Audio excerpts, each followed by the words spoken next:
ஹalleluya ஹalleluya. கர்த்தருடைய பரிசுத்த நாமத்திற்கு ஸ்தோத்திரம் உண்டாவதாக. திரும்பவும் ஒரு பரிசுத்த நாளை பரிசுத்த ஆராதனையை தேவநாயகத்திற்கு ஆராதனை செய்து ஆசீர்வாதங்களை பெற்றுக் கொள்ளும்படியான நல்ல ஈவை தேவநாயகத்திற்கு தாமே எனக்கும் உங்களுக்கும் திரும்பவும் கூட்டிக் கொடுத்த நன்மை எண்ணி ஆண்டவருக்கு நான் அதிகமாக ஸ்தோத்திரம் செலுத்துகிறேன். நாளுக்குரிய வார்த்தைகளுக்காக நான் நாட்காலங்களிலே தேவ சமூகத்திலே காத்திருந்தது உண்டு. அப்பொழுது என் தேவநாயகத்தை எனக்கு தந்ததான அந்த நல்ல வார்த்தையை உங்களோடு கூட பகிர்ந்து கொள்வதற்கு இறைவனாகிய தேவன் எனக்கும் கூட கிருபை செய்வாராக. சங்கீத புத்தகத்திலே 136வது சங்கீதத்திலே 23வது வசனத்தை தேவநாயகத்திற்கு நாளுக்குரிய பிரசங்க வாக்கியமாக தேவநாயகத்திற்கு நாம தியான வாக்கியமாக நமக்கு தந்திருக்கிறார். அந்த வாக்கியங்களை தியானிப்பதற்கு ஆண்டவர் எனக்கும் உங்களுக்கும் கூட தயவு செய்வாராக. எடுத்த ஒருவர் எழுந்திருந்து வாசிக்கலாம். சங்கீத புத்தகத்துல 136ல 23வது வசனத்தை எடுத்து வாசிக்கலாம். நம்முடைய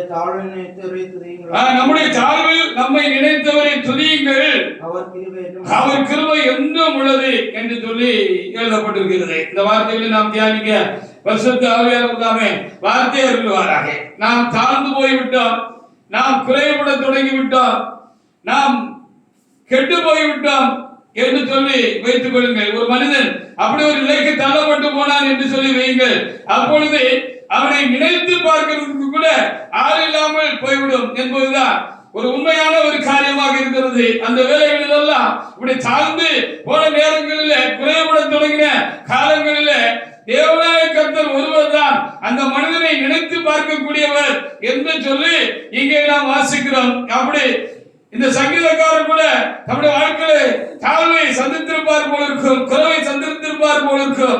ஏதாவது ஒரு சூழ்நிலையில அவருடைய வாழ்க்கையில அவர் கெட்டு ஒரு குறைவான ஒரு நிலைக்கு தள்ளப்பட்டிருப்பார் போல இருக்கும். அப்பொழுது அவரை நினைத்தது ஆண்டவர் தான் என்று சொல்லி நினைத்தபடினாலே தாழ்வு நம்மை நினைத்தவரை துதியுங்கள் என்று அவர் அங்கே சங்கீதம் பாடி வந்திருக்கிறார். அதற்காக ஆண்டவரை நாம் சோத்திருப்போமாக. ஒரு மனிதன் வாழ்ந்து நன்றாக இருக்கிற பொழுது அந்த மனிதனை சுற்றி ஒரு பெரிய கூட்டமே இருக்கும் என்று சொல்லி நாம் காண்கிறோம். நாம் பார்க்கிற காரியமாக இருக்கிறது. பானையில சோறு இருந்தால் பூனைகளும் சொந்தமடா என்று ஒரு கவிஞன் பாடிவிட்டு போயிருக்கிறார். ஆமா, ஏதோ சோறு இருக்கு, அப்படினால் பூனைகள் கூட என்ன செய்யும்? நம்ம வாழ்ந்து இருக்கிற பொழுது, நாம் ஆசீர்வாதமாக நாம் இருக்கிற பொழுது என்ன செய்யும் என்று சொல்லி பார்க்கிற பொழுது நம்ம காலையே சுத்தி சுத்தி அது வரும் என்று சொல்லி பார்க்கிறோம். அதே மனிதனுடைய வாழ்க்கையில ஒரு தாழ்வு உண்டாகி விட்டது என்று சொன்னா என்ன நடக்கும் அப்படின்னு சொல்லி பார்க்கிற பொழுது அந்த பூனை கூட காலை சுத்தி வராது. அடுத்த இடத்தை பார்த்து என்ன செய்கிறோம்? அது தமக்கு சோத்தை பார்த்து அது பெயரும் என்று நாம் காண்கின்ற ஒரு காரியமாக இருக்கிறது. இதுதான் யதார்த்தம், இதுதான் நிஜ வாழ்க்கையில நடக்கிற ஒரு காரியம் என்று சொல்லி பார்க்கிறார். அப்படிப்பட்ட ஒரு தாழ்வு காலம் ஒரு மனிதனுக்கு உண்டானாலும், அவர் குறைபட தொடங்கினாலும், எல்லாரும் அவனை விட்டு அந்த மனிதனை விட்டு கடந்து போய்விட்டாலும், காணப்படாமல் போய்விட்டாலும், இறைவன் அவனை நினைக்கிறவராக இருக்கிறார். அவனை கைவிட மாட்டார், அவன் கூட இருப்பார். அந்த தாழ்வு காலத்தில் அவர் அவனை தாங்குவார் என்பதுதான் இந்த பிரசங்க வாக்கியத்தில் நமக்கு எழுதி கொடுக்கப்பட்டிருக்கிற ஒரு பெரிய ஒரு காரியமாக இருக்கிறது. அதற்காக என் ஆண்டவருக்கு நான் நன்றி செலுத்துகிறேன். இதற்கு எடுத்துக்காட்டு இந்த வேத புத்தகத்தில் யார் என்று சொல்லி பார்க்கிற பொழுது யோபு பக்தன் தான் என்று நாம் அறிகிறோம். யோபு பக்தனை போல வாழ்ந்தவரும் இல்லை, யோபு பக்தனை போல தாழ்ந்தவரும் இல்லை என்று சொல்லி பார்க்கிறோம். அந்த தாழ்ந்து போன காலங்களில் அவருக்கு கூட இருந்து அவரை நினைச்சு பார்த்தது ஆண்டவர் தான் என்றும் அந்த புத்தகம் நமக்கு சொல்லுகிற ஒரு முக்கியமான ஒரு காரியமாக இருக்கிறது. அதுக்காக நாம் ஆண்டவரே நாம் சோத்திருப்போமாக. யோபு புத்தகத்துல 1ஆம் அதிகாரத்துல 1 முதல் 3 வரைக்குள்ள வசனங்களை நாம் அங்கே வாசித்து பார்க்கிற பொழுது அவர் எவ்வளவு கணவனாக இருந்தார், எவ்வளவு ஐஸ்வர்யம் உள்ளவராக யோபு இருந்திருக்கிறார் என்பதை நாம் என்ன செய்ய முடிகிறது? அங்கே பார்க்க முடிகிறது. அதற்காக ஆண்டவரை நாம் சோதரிப்போமாக. வாசிக்கலாம். யோபு புத்தகத்துல 1ஆம் அதிகாரத்துல 1 முதல் 3 வரைக்குள்ள வசனங்களை ஒரு தேவனுடைய எடுத்து வாசிக்கலாம். வாசிங்க. ஊத்ஸ் தேசத்திலே யோபு என்று பெயர் கொண்ட ஒரு மனுஷன் இருந்தான். அந்த மனுஷன் உத்தமனும் சன்மார்க்கனும் தேவனுக்கு பயந்து பொல்லாப்புக்கு விலகுறவமாய் இருந்தான். அவனுக்கு 7 குமாரரும் 3 குமாரத்திகளும் பிறந்தார்கள். 7000 ஆடுகளும் 3000 ஒட்டகங்களும் 500 ஏர்மாடுகளும் 500 கழுதைகளுமாகிய மிருக ஜீவன்கள் இருந்ததுமன்றி திரளான பணிவிடைக்காரர்கள் இருந்தார்கள்.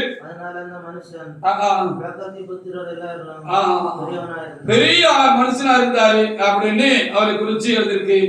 10 பிள்ளைகள் இருந்தாங்க அவருக்கு. அவருடைய மனைவி 10 பிள்ளைகளை பெற்றிருந்தாங்க அப்படின்னு சொல்லி பார்க்கலாம்.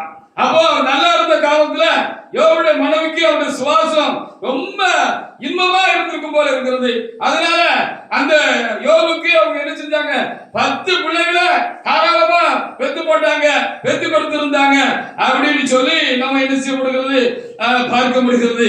யோபு நல்லா இருந்த காலத்துல அவருக்கு எவ்வளவு மகிமை கனவு உண்டாயிருந்தது, அவருக்கு ஒரு ஜனத்திரள் உண்டாயிருந்தது என்று சொல்லி யோபு 29 2ஆம் வசனத்தை வாசி பாருங்க. அப்ப நம்ம பார்க்க முடியும்.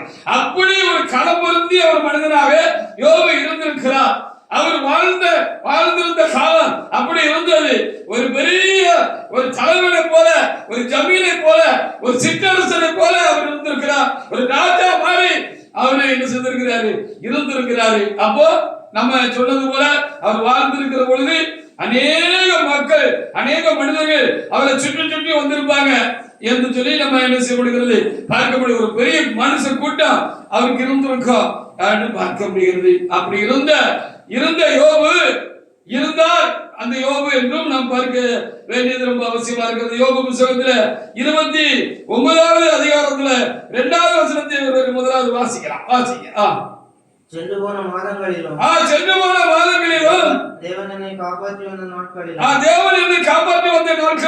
எனக்கு உண்டாயிருந்த சீர் இப்பொழுது இருந்தால் நலமாயிருக்கும். அதை பின்னாலே நினைச்சு போட்டாரு. தாழ்ந்து போன காலத்துல அவரு நினைச்சு பார்த்தாரு அப்படின்னு சொல்லி சொல்லப்பட்டிருக்கிறது. 4லிருந்து 6 வசனங்களை கூட நம்ம தொடர்ந்து அதே அதிகாரத்துல நம்ம தொடர்ந்து வாசி பார்க்கலாம். யோபு 29ல 4 முதல் சில வசனங்களை கூட நம்ம இங்க வாசித்து பார்க்கலாம். அவருக்கு எவ்வளவு பெரிய கனவு மகிமை உண்டாயிருந்தது என்று பார்க்கலாம். பாருங்க, வாசிங்க. தேவனுடைய ரகசிய செயல் என் கூடாரத்தின் மேல் இருந்தது. அப்பொழுது சர்வவல்லவர் என்னோடு இருந்தார். என் பிள்ளைகள் என்னை சூழ்ந்திருந்தார்கள். என் பாதங்களை நெய்யினால் கழுவினேன். கண்மலையிலிருந்து எனக்கு எண்ணெய் நதி போல ஓடி வந்தது. கண்மலையிலிருந்து எனக்காக எண்ணெய் நதி போல ஓடி வந்தது. அந்த செல்வ நாட்களின் சீர் இப்பொழுது இருந்தால் அப்படி ஒரு பெரிய ஒரு ஆசீர்வாதம் உள்ள மனிதராக அவர் என்ன செய்திருந்தாரு, இருந்தாரு அப்படின்னு சொல்லி அவரை குறிச்சு எழுதப்பட்டிருக்கு. அவ்வளவு ஐஸ்வர்யமும் ஆசீர்வாதமாக அவர் இருந்தார். கர்த்தர் அவர் கூட இருந்தாரு. அவர் ரொம்ப ஆசீர்வாதமாக இருந்தாரு. என் பாதங்களை நான் நெய்யினால் கழுவினேன் என்கிற மாதிரி அவர் இருந்தாரு அப்படின்னு சொல்லி பார்க்க முடிகிறது. இப்படி அவருக்கு கனவு உண்டாயிருந்தது. அவர் வாழ்ந்திருந்த காலம் அவ்வளவு பெரிய ஒரு நல்ல ஒரு காலமாக அந்த யோபுக்கு இருந்தது என்று சொல்லி இந்த யோபு புத்தகத்திலே நம்ம என்ன செய்ய முடிகிறது, நம்ம பார்க்க முடிகிறது. அப்படி அவர் இருந்தாரு. அவரை கண்டா எல்லாரும் பயப்பட்டாங்க. அவரை சுத்தி ஒரு கூட்டம் இருந்தது. அவர் அந்த ஊருக்கே ராஜா மாதிரி இருந்தாரு. அவரை கண்டு என்ன செஞ்சாங்க, அங்க அந்த மனிதர்கள் எல்லாம் அவர் காலத்துல அவர் இருந்த இடத்துல இருந்த மனிதர்கள் எல்லாம் அவருக்கு அஞ்சு பயந்து இருந்தாங்க, நடந்தாங்க அப்படின்னு சொல்லி நம்ம தொடர்ந்து என்ன செய்ய முடிகிறது, நம்ம பார்க்க முடிகிறது. அவருக்காக நாம் தேவநாயகத்தில் நாம் சோதரிப்போம். 7 முதல் கூட நீங்க வாசிப்பாருங்க. வாசிங்க. 7 முதல் 11 வரைக்கும் வாசிப்பாருங்க. நான் பட்டண வீதியில் வாசலுக்குள் புறப்பட்டு போய் வீதியில் என் ஆசனத்தை போடும். வீதியில் என் ஆசனத்தை நான் போடுகிற பொழுது கண்டு ஒழித்துக் வாலிபெல்லாம் கண்டு என்ன செஞ்சுவாங்க, ஒழித்துக் கொள்வார்கள். ஐயா வந்துட்டாரு அப்படின்னு சொல்லி பயந்து என்ன செய்வாங்களா, யோபுக்கு பயந்து ஒழித்துக் கொள்வார்களா. முதியவர்களா உட்கார்ந்து இருந்தாங்கன்னா, அவரோட வயசுல பெரியவங்க முதியவர்களா இருந்தாங்கன்னா, அவரு அந்த பட்டண வீதியில வந்து அவருக்கு போடப்பட்டிருக்கிற ஆசனத்தில் அவர் உட்கார்ந்தாருன்னா, ஒருவேளை அவர் நியாய விசாரிக்கிற நியாயாதிபதி போல அவர் இருந்திருப்பாரா இருக்கும். ஒளிமுக வாசல்ல வந்து அந்த பட்டணத்து ஒளிமுக வாசல்ல வந்து அவர் உட்கார்ந்தார் அப்படின்னு சொன்னா, அவர் உட்கார்ந்த உடனே அவரோட வயதுல விருத்தாப்பியமா இருக்கிற பெரிய மனுஷங்கள்லாம் எந்திரிச்சு நிப்பாங்களா. அங்க இவர மாதிரி பெரிய பிரபுக்கள்லாம் இருந்தாங்க. பிரபுக்களாக இருந்திருக்கிறாரு. அந்த பிரபுக்கள் என்ன செய்வாங்கன்னு அடுத்த வசனத்துல நமக்கு எழுதி கொடுக்கப்பட்டிருக்கிற வாசிப்பாங்க. பிரபுக்கள் பேசுகிறதை நிறுத்தி ஆமா, அவர் வர்றதுக்குள்ள பேசிக்கிட்டு இருந்தவங்க எல்லாம் எழுந்துவாங்களா, அவரை கண்ட உடனே பேச்சை நிப்பாட்டிடுவாங்களா.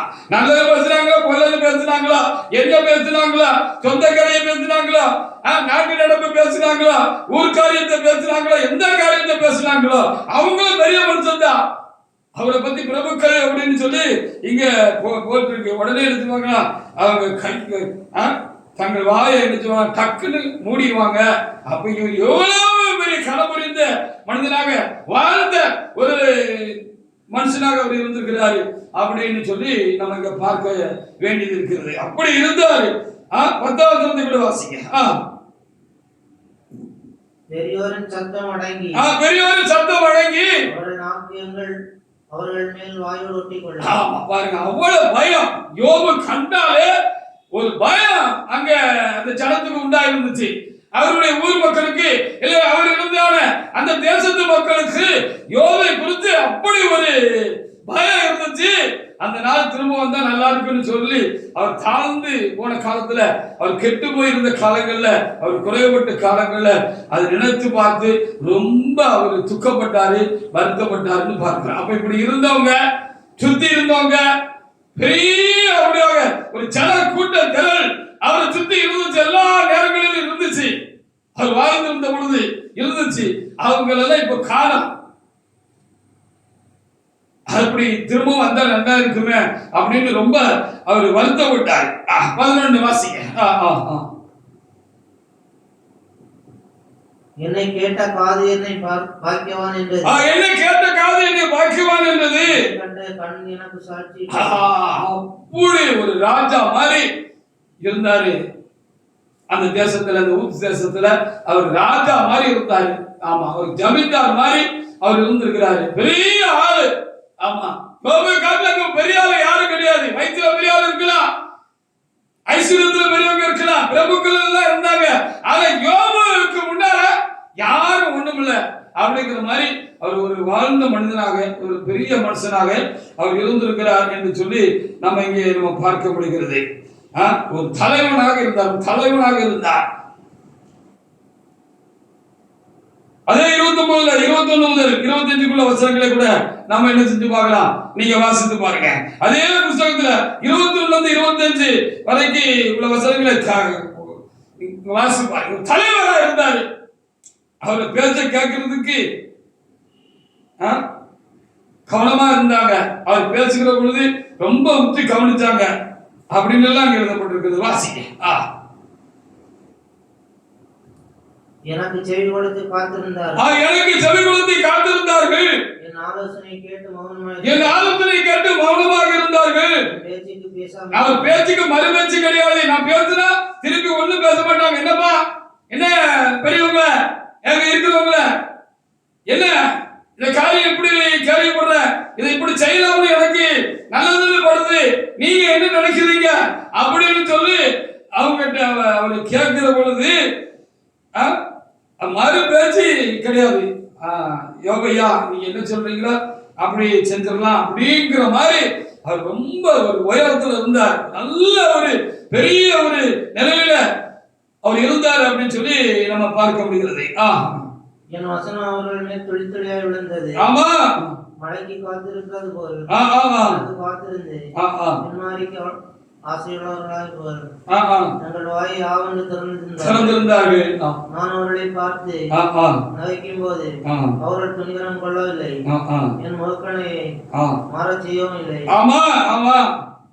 அவர் வழியே போக எனக்கு சித்தம், அவர்கள் வழியே நான் போக சித்தமாறு. அப்படி அந்த வீதி வழியா போனாரு, தெரு வழியா போனாரு, அந்த ஊர்ல அவர் நடந்து போனாருன்னா, அதாவது அதுக்கு அந்த காலத்துல குதிரை தான் பெரிய வாகனம். அப்படி குதிரையில ஏறி அவர் டக்குன்னு அவரு போனாருன்னா, நான் தலைவனாக உட்கார்ந்து ராஜாவை போலவும்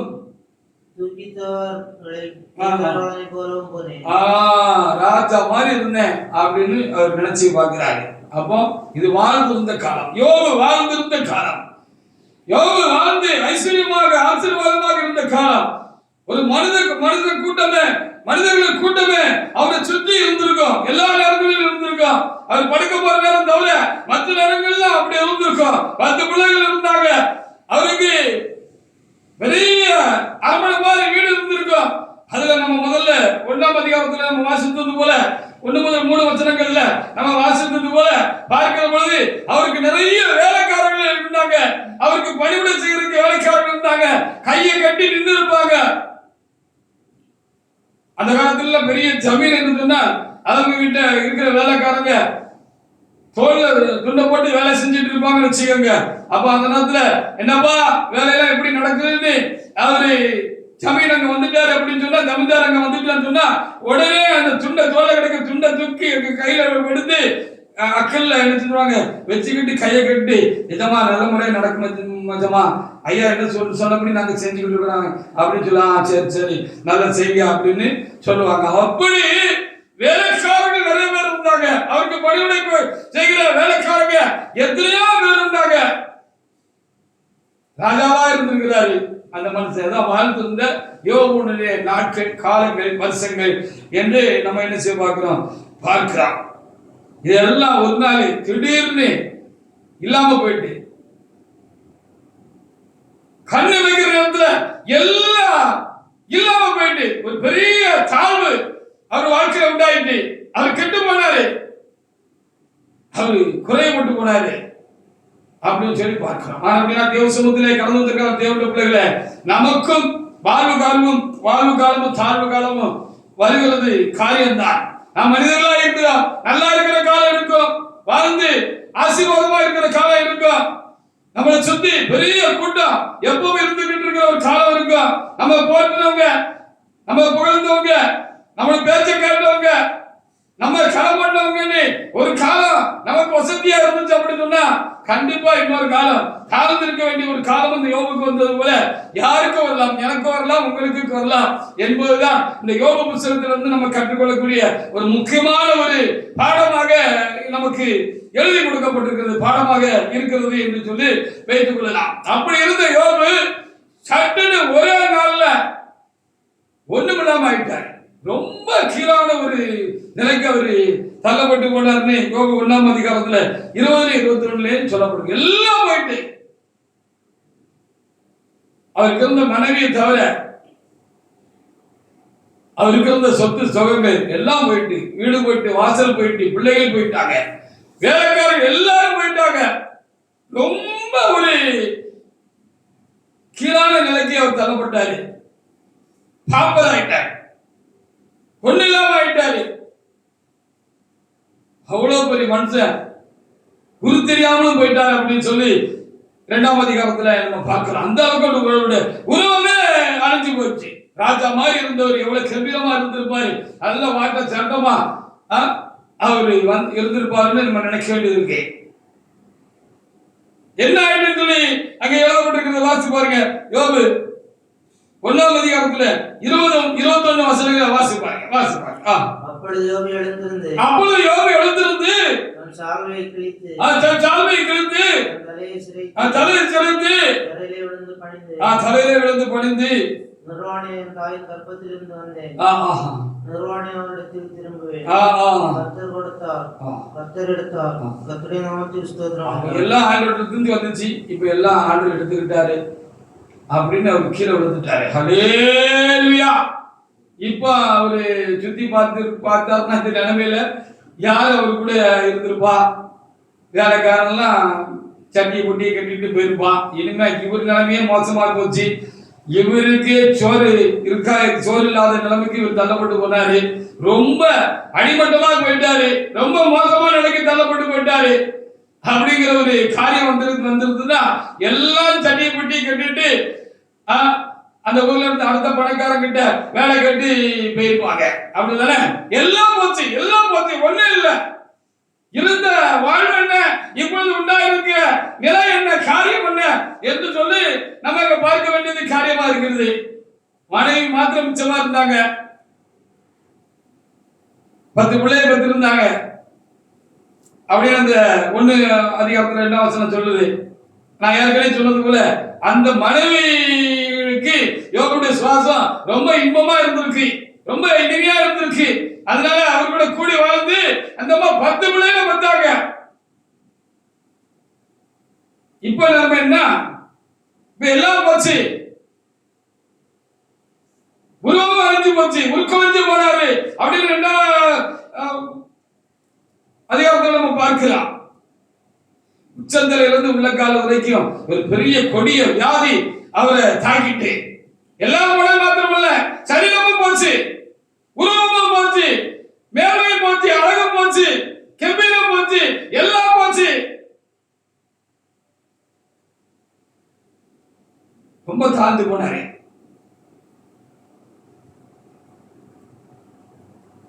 அவருக்கு மாத்திரம் இல்லை, எனக்கு வரலாம், உங்களுக்கு வரலாம், எல்லாருக்கும் வரலாம். வாழ்வு காலம்னு ஒண்ணு இருந்தா தாழ்வு காலம்னு கண்டிப்பா நம்முடைய வாழ்க்கையில எங்காவது ஒரு இடத்துல அது கண்டிப்பா வந்து போகிறதாகத்தான் இருக்கும். எப்பவுமே உயரத்திலே இருந்து விடுவோம்னு சொல்ல முடியாது. உயரத்தில் இருக்கும் போது எல்லாரும் சுத்தி இருப்பாங்க. நம்ம கீழே விழுந்துட்டோம் அப்படின்னா, தாழ்த்தப்பட்டு போனோம் அப்படின்னு சொன்னா ஒருத்தர் இருக்க மாட்டான், எல்லாரும் ஓடி போயிடுவான். பூனை கூட இருக்காது. நான் சொன்னது போல, அந்த பாட்டில் படிச்சது போல, செல்ல பிராணிகள் கூட இருக்காது. பிரசங்கி 4:14 அங்க பிரசங்கி ஞானி அதை எழுதி வச்சிருக்கிறார். பிரசங்கி 7:14 வாழ்வு காலத்துல நீ சந்தோஷத்தை அனுபவித்தீரு, தாழ்வு காலத்துல சிந்தனை பண்ணி பாரு அப்படின்னு சொல்லப்பட்டிருக்கிறது. வாசிக்க பார்க்கலாம். பிரசங்கி 7:14 வாழ்வு காலத்தில் நன்மை அனுபவித்து, வாழ்வு காலத்தில் நன்மை அனுபவித்து, தாழ்வு காலத்தில் சிந்தனை செய். மனிதன் தனக்கு பின் வருகிறது ஒன்றையும் கண்டுபிடிக்கப்படாதபடிக்கு. ஆமா, வாழ்வு காலம் ஒண்ணு இருந்தா தாழ்வு காலம் ஒண்ணு இருக்கும். அது ஒண்ணுக்கு ஒண்ணு எதிரடையாக அது இருக்கு அப்படின்னு இங்க எழுதி வச்சிருக்கு, பாத்தீங்களா? அப்போ வாழ்வு காலத்தில் நன்மை அனுபவித்து, அப்ப நம்ம வாழ்ந்து இருக்கும் பொழுது நமக்கு எந்த ஒரு காரியமும் மனசுக்கு தோன்றதில்லை. இந்த வாழ்க்கை குறையப்பட்டு போனா நம்முடைய நிலைமை என்னன்னு ஒரு மனுஷன் சிந்திக்கிறது இல்லை. ஏன்னா சிந்திக்க விட மாட்டாங்க, சுத்தி இருக்கிறவங்க சிந்திக்க விட மாட்டாங்க. நமக்கும் எல்லாம் நிறைவா இருக்கிற அப்படின்னால அந்த சிந்தனை அதிகமா வராது. தேவனால தந்தாரு அப்படின்னு தேவனை கூட நம்ம சில வேளைகள்ல அதிகமாக நினைக்காமலாம் இருக்கும். இது தேவனுடைய வாழ்வு என்று நினைத்து அவருக்கு நன்றி செலுத்தாமல் கூட நம்ம என்ன செய்துவிடும், பல வேளைகள்ல நம்ம போயிடலாம் அப்படின்னு சொல்லி பார்க்க வேண்டியது அவசியமா இருக்கிறது. இப்படி அவர் தாழ்ந்து போன பொழுது முதல்ல அவர் மனைவி பத்தி தான் நமக்கு பார்க்க போறோம். முதல்ல அவருடைய சுவாசம் இன்பமா இருந்தது. 10 குட்டி போட்டாங்க அந்த ஐயாவுக்கு அப்படின்னு சொல்லி பார்க்கலாம்.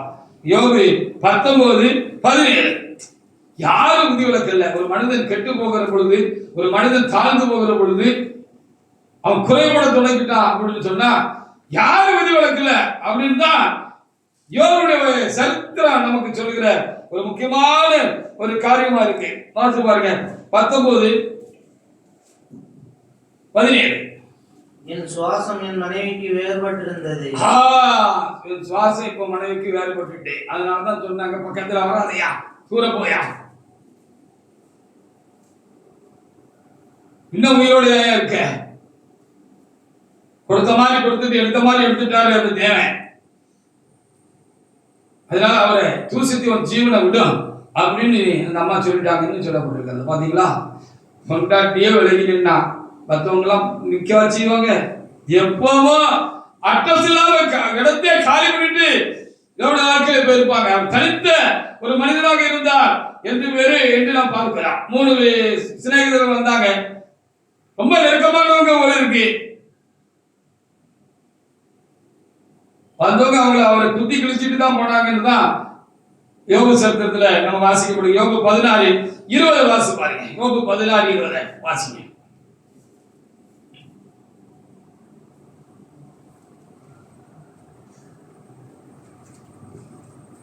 நீர் என்றைக்கும் அவனை பலமாய் நெருங்குகிறதினால் அவன் போய் விடுகிறான்.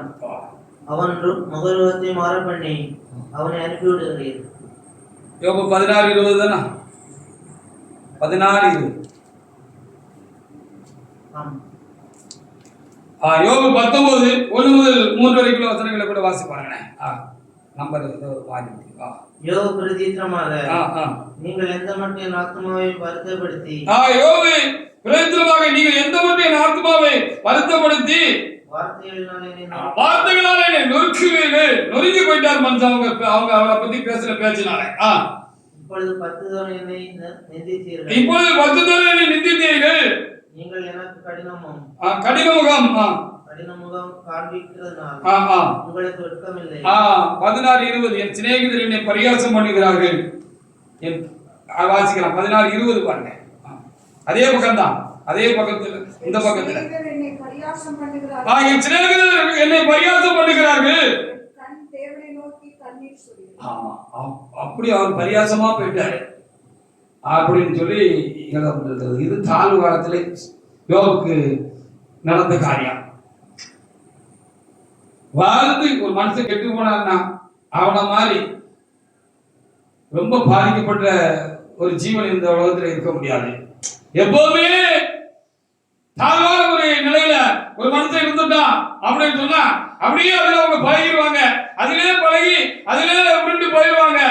சரிதான் வாழ்க்கை, இவ்வளவுதான் வாழ்க்கை, அவ்வளவுதான் நமக்கு கிடைச்சது, நமக்கு கடவுள் கொடுத்த காரியம் இவ்வளவுதான், நமக்கு தந்த பாக்கியம் இவ்வளவுதான் அப்படின்னு சொல்லி அவங்க தாழ்ந்தே இருந்து தாழ்ந்தே பழகி அப்படி கடந்து போயிடுவாங்க. ஆனா ஒரு மனுஷன் வாழ்ந்து இருந்து தாழ்ந்து போனான்னா அந்த மனுஷன மாதிரி ஒரு வருத்தமான ஒரு காரியம் ஒண்ணுமே கிடையாது. தாழ்ந்து போகிற அனுபவங்கிறது ரொம்ப கெட்டு போயிட்டான் அப்படின்னு சொன்னா அது ரொம்ப வருத்தமான காரியம். அப்ப யோகி எவ்வளவு வசதியா இருந்தாரு, அதுக்கு நேர் தலைகளா அவர் ரொம்ப தாழ்வடைஞ்சாரு அப்படின்னு சொல்லி இங்கே நமக்கு பார்க்க முடிகிறது. நண்பர்கள் எல்லாம் அவர் பரியாசம் பண்ணாங்க. அவங்க வார்த்தையெல்லாம் இவர் நொறுக்கிட்டு அப்படின்னு எழுதப்பட்டது. 10 தடவை என்ன நீங்க எழுதிட்டீங்க இந்துக்கள் அவர் ரொம்ப வருத்தமா எழுதி வச்சிருக்கிறாரு. அவருக்கு யாரும் ஆறுதல் இல்லை. ஆனா இன்னைக்கு பிரசங்க வாக்கியத்தை நம்ம வாசிக்கிற பொழுது அவருடைய தாழ்வுல அவரை நினைச்சு பார்த்தது அவருடைய தேவன் தான், ஆண்டவர் தான் அவரை நினைச்சு பார்த்தாரு. அவர் கூட இருந்தாரு.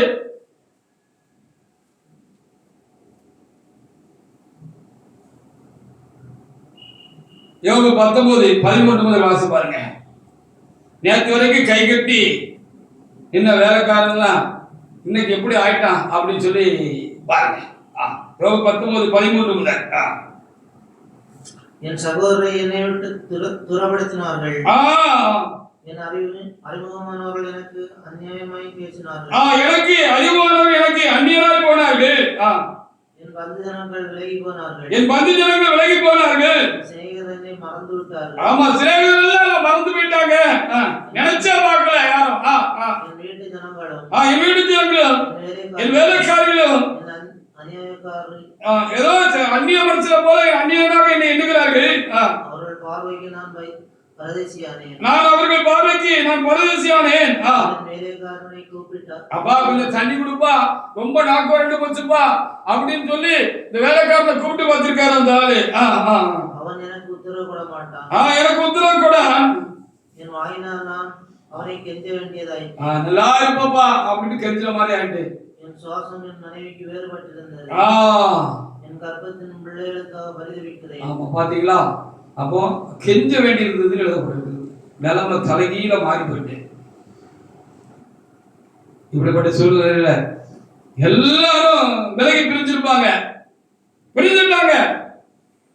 கெஞ்ச வேண்டி இருந்தது, வேலைக்காரர்களை பார்த்து கெஞ்ச வேண்டி இருந்தது, ஒரு காரியத்துக்காக கெஞ்ச வேண்டியது இருந்துச்சு.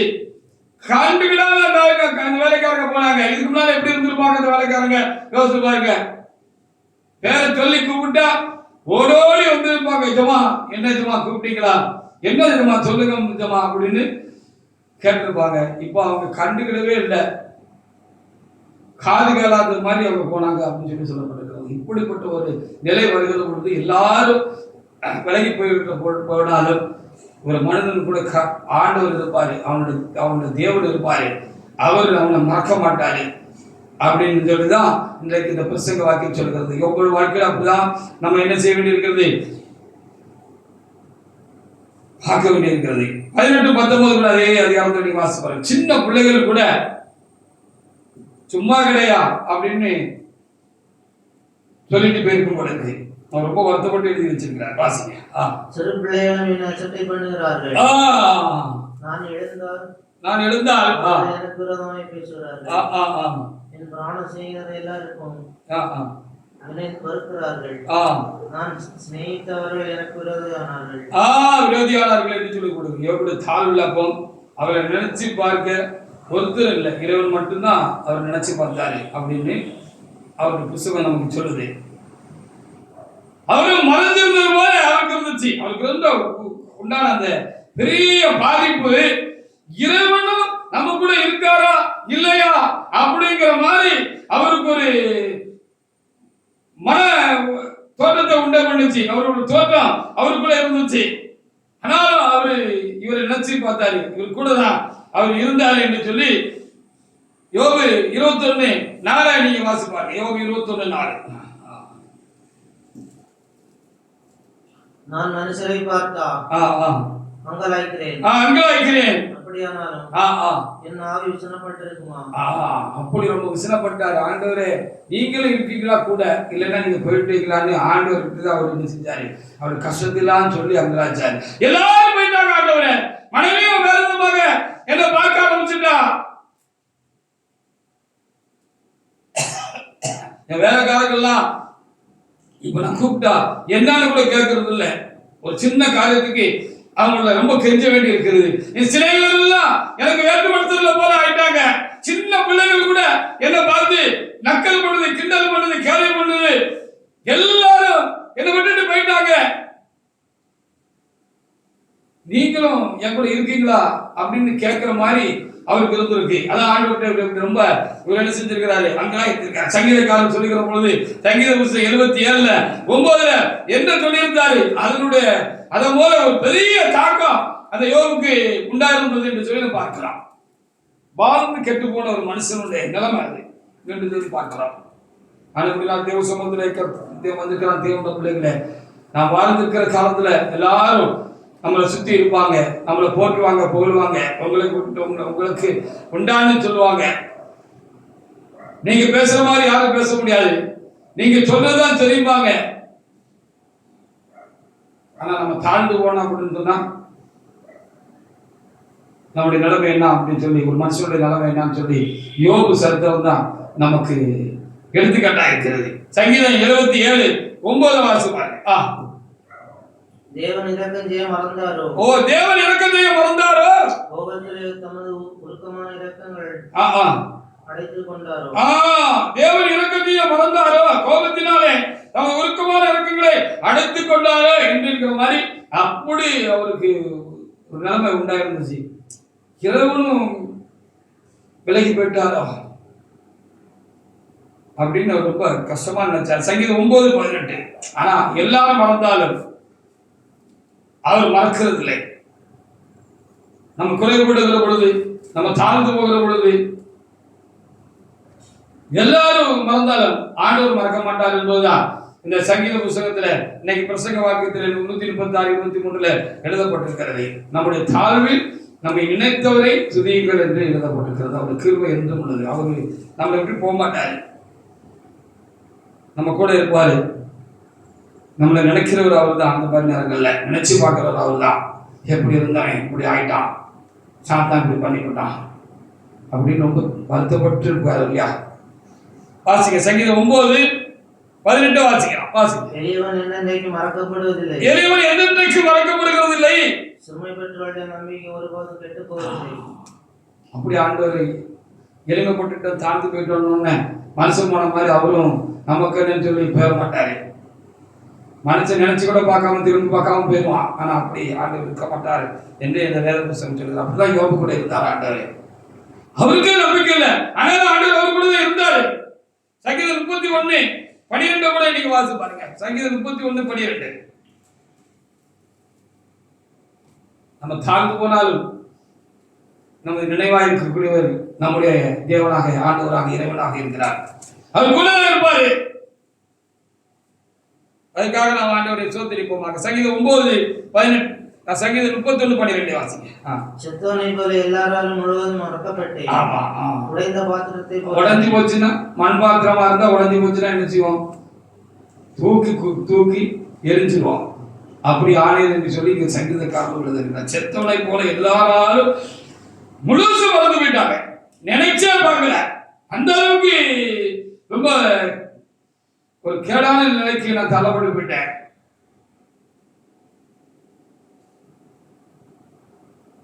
ஆனா இப்படிப்பட்ட நேரங்கள்ல ரொம்ப திகைச்சு போயிருந்த யோபுக்கு தேவன் தம்மை வெளிப்படுத்தினார்னு யோபு 42:5-6 நம்ம பார்க்க முடிகிறது. இப்படிப்பட்ட ரொம்ப தாழ்வு காலத்துலதான் மனிதர்கள்லாம் நம்மளை விட்டு போயிட்டாங்க, கைவிட்டுட்டாங்க, நம்ம ரொம்ப குறைபட்டு நிற்கும். அப்படிங்கிற பொழுதுதான் ஆண்டவர் வந்து மனுஷன் மாதிரி இல்லாதபடிக்கு அப்ப அப்படிப்பட்ட நாட்கள்ல தான் ஆண்டவர் என்ன சொல்ற, அதிகமாக நமக்கு தம்ம பல வகையிலும் நம்ம கூட தான், நான் கூட தான் இருக்கேன் அப்படிங்கிறத காண்பிப்பார். அது அனுபவங்கள் நம்ம பார்க்க முடியும்.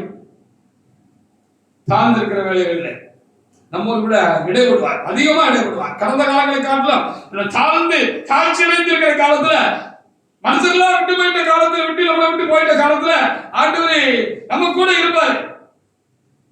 வாசிங்க யோபு 42:5-6 பாருங்க.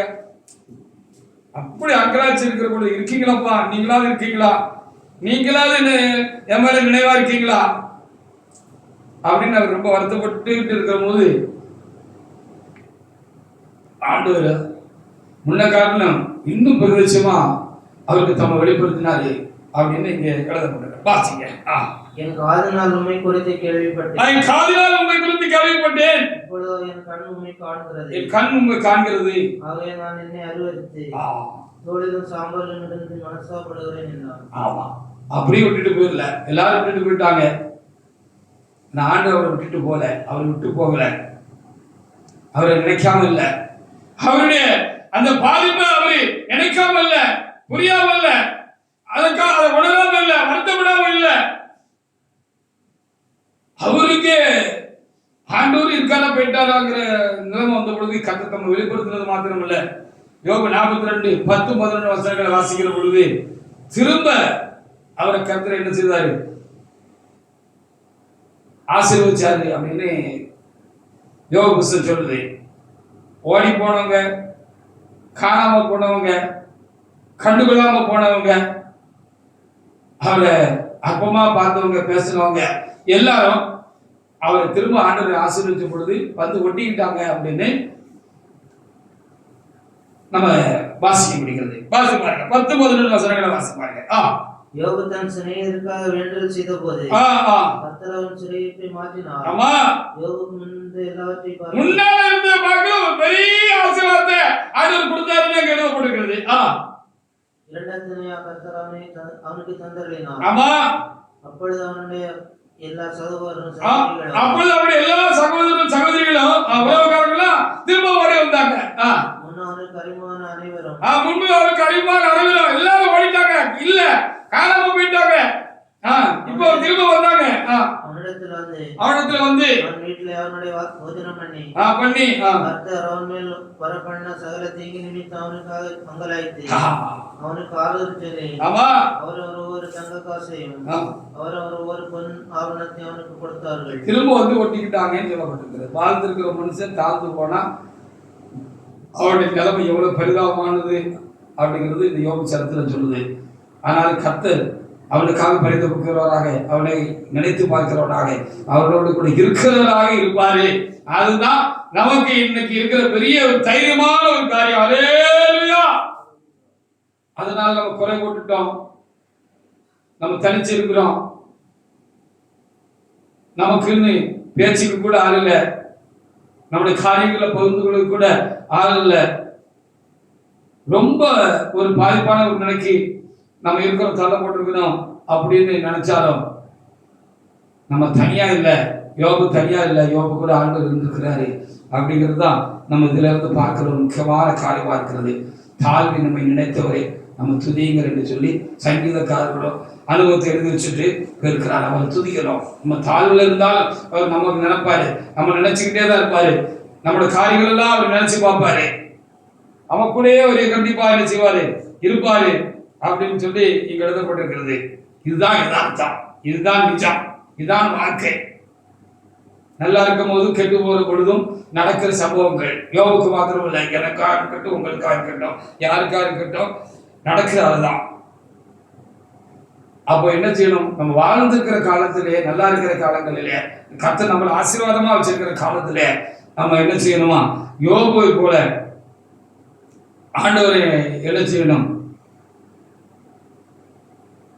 நினைச்சுக்கிடலாம். எப்பவும் நினைச்சுக்கிட்டே இருக்கணும், ஆண்டவரே இந்த வாழ்க்கை நீ தந்தது, இந்த ஆசீர்வாதம் நீ தந்தது, இந்த வாழ்வு நீ தந்தது அப்படின்னு சொல்லி எப்பவும் அவரை நினைச்சுக்கிட்டோம். எல்லாரும் காட்டிலையும் அவரை ரொம்ப பக்கத்தில் வச்சுக்கிடணும். அப்போ நம்ம ஒருவேளை கெட்டு போயிட்டோம், தாழ்ந்து போகிற ஒரு காலம் வந்துச்சுருந்தோம்னா ஆண்டவர் நம்மளை பக்கத்தில் வச்சுக்கிடுவாரு. அவர் நம்ம பக்கத்துல இருப்பார்கள் தான் இந்த நாள்ல இந்த செய்தியினுடைய முக்கியமான காரியமாக இருக்கிறது. சங்கீதம் 116 12 13 வசனங்களை வாசி பார்க்கலாம். சங்கீதம் 116 12 13 வசனத்தை வாசிக்கலாம்.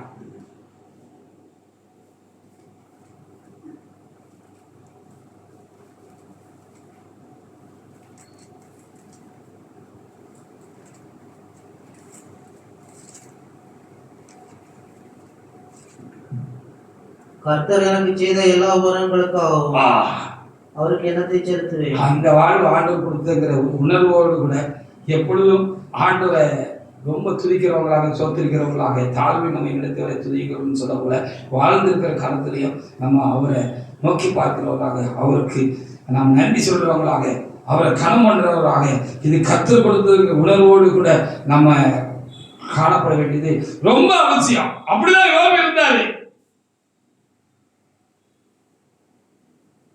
நாம அப்படி இருந்தா ஒருவேளை நம்முடைய வாழ்க்கையில் ஒரு தாழ்வு உண்டாகிற பொழுது நாம் தனித்து விடக்கூடிய அளவுக்கு நம்முடைய வாழ்க்கையில் ரொம்ப ஒரு வருத்தமான ஒரு சூழ்நிலை உண்டாகிற பொழுது ஆண்டவர் மட்டும் போக மாட்டார், கூட இருப்பாரு. நம்ம நினைப்பு அவருக்கு இருக்கும். நம்மளை திரும்பவும் யோபு உயர்த்தின கூட உயர்த்ததற்கு அவர் கூட இருப்பார், உயர்த்துவார், கண்டிப்பா உயர்த்துவார் என்பதுதான் இன்றைக்கு நமக்கு கொடுக்கப்படுகிற முக்கியமான ஒரு செய்தி காரியமாக இருக்கிறது. சங்கீதம் 34 1-2 வாசித்து முடிக்கலாம். சங்கீத புத்தகத்தில் 34 1-2. கர்த்தரை நான் எக்காலத்திலும் ஸ்தோத்தரிப்பேன். கர்த்தரை நான் எக்காலத்திலும் ஸ்தோத்தரிப்பேன். அவர் துதி எப்பொழுதும் வாயில் இருக்கும். கர்த்தருக்குள் என் ஆத்துமா மேன்மை பாராட்டும். போதும். ஆண்டவர் குறிச்சு நம்ம மேன்மை பாராட்டிக்கிட்டே நம்ம என்ன செய்யணும், இருக்கணும் அப்படின்னு சொல்லி கடைசி வசனம் அப்படின்னு சொல்லி நமக்கு இங்க தெளிவாக எழுதப்பட்டு கொடுக்கிறது. கர்த்தரை நான் எக்காலத்தில் ஸ்தோத்தரிப்பேன், அவர் துதி எப்பொழுது இருக்கும். தாழ்ந்த நேரத்தில் கர்த்தரை தேடி கதல் இருக்கிறது ஒரு பக்கம் இருந்தாலும் வாழ்ந்திருக்கிற பொழுது கத்திரமாக்க கூடாது. ஆனா வாழ்ந்திருக்கிற நேரத்துல பொதுவாக மனிதர்களாக நாம் அதிகமா ஆண்டவரை நினைக்க மாட்டோம். ஏன்னா நமக்கு இருக்கிற வாழ்வு அதை நினைக்க விடாது. நம்மளை சுற்றி இருக்கிறவங்க இது கத்த தந்தது என்று நினைக்க விட மாட்டாங்க. ஏன்னா நம்மள பெரிய ஆளுன்னு சொல்லி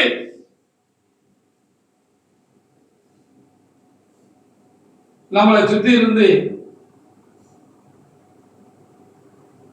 பேசிக்கிட்டு இருப்பாங்க. அப்ப நினைக்க தோணாது. ஆனா நினைக்கணும் அப்படின்னு யோபு நினைச்சாரு. அந்த வாழ்வு இறைவன் கொடுத்ததுன்னு அவர் நினைச்சதுனாலதான் கர்த்தர் கொடுத்தார், கர்த்தர் கெடுத்தார், கர்த்தருக்கே சொத்துறான்னு அவரால் சொல்ல முடிஞ்சிச்சு. அதனால அந்த தாழ்வு காலத்துல கர்த்தர் அவனோடு கூட இருந்தார். கர்த்தர் அவரை நினைச்சார், அவருடைய பக்தியை நினைச்சு பார்த்தார். வாழ்ந்திருக்கிற பொழுதும் அவருக்கு இருந்த தம்மையில் இருந்த